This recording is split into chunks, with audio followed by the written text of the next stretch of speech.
ഇന്നത്തെ ക്ലാസ്സിൽ നമ്മൾ പറയുന്നത് ബ്രാഞ്ചസ് ഓഫ് അക്കൗണ്ടിംഗ് ആണ്. അക്കൗണ്ടിങ്ങിന് മെയിനായിട്ട് 3 ബ്രാഞ്ചസ് ആണുള്ളത്. ഒന്നാമത്തത് ഫിനാൻഷ്യൽ അക്കൗണ്ടിംഗ്, രണ്ടാമത്തത് മാനേജ്മെൻറ്റ് അക്കൗണ്ടിംഗ്, മൂന്നാമത്തത് കോസ്റ്റ് അക്കൗണ്ടിംഗ്. ആദ്യത്തെ അക്കൗണ്ടിംഗ് ആണ് financial accounting, oldest branch of accounting. അക്കൗണ്ടിങ്ങിൻ്റെ ഏറ്റവും ഓൾഡസ്റ്റ് ബ്രാഞ്ച് ആയിട്ടുള്ള അക്കൗണ്ടിംഗ് ആണ് financial accounting. Accounting in historical nature is called financial accounting. അതായത് കഴിഞ്ഞ കാര്യങ്ങളൊക്കെ റെക്കോർഡ് ചെയ്യുന്ന രീതിയാണ് ഫിനാൻഷ്യൽ അക്കൗണ്ടിങ്ങിലുള്ളത്. Budgetary controlling, system of achieving firm's objectives with minimum possible cost. അതായത് ഏറ്റവും ചെറിയ കോസ്റ്റിൽ നമുക്ക് എന്ത് ചെയ്യാം, നമ്മൾ ഒബ്ജക്റ്റീവ്സൊക്കെ അച്ചീവ് ചെയ്യാൻ പറ്റും ബജറ്ററി കൺട്രോൾ എന്ന് പറയുമ്പോൾ. രണ്ടാമത്തേതാണ് management accounting, provide information for managerial decisions. Management accounting ഏറ്റവും വലിയ ഇമ്പോർട്ടൻറ്റ് പോയിൻ്റ് എന്ന് പറയുന്നത് മാനേജീരിയൽ ഡിസിഷൻ മേക്കിംഗ് ആണ്. Lean accounting is one of the type of management accounting.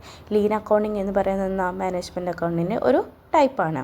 AIIMS at the future based past information. അതായത് future based past ഇൻഫർമേഷനാണ് aims ചെയ്യുന്നത്. അതായത് future, അതായത് പാസ്റ്റ് ഇൻഫർമേഷൻ വെച്ചിട്ട് ഫ്യൂച്ചറിനെ ഡിസൈഡ് ചെയ്യുന്നത്. മൂന്നാമത്തതാണ് cost accounting, determination of overall cost of product or services. അല്ലെ ഒരു പ്രൊഡക്റ്റിൻ്റെയോ അല്ലെങ്കിൽ ഒരു സർവീസിൻ്റെയോ കോസ്റ്റ് ഡിറ്റർമൈൻ ചെയ്യുക എന്നാണ് ഇത് പറയുന്നത്.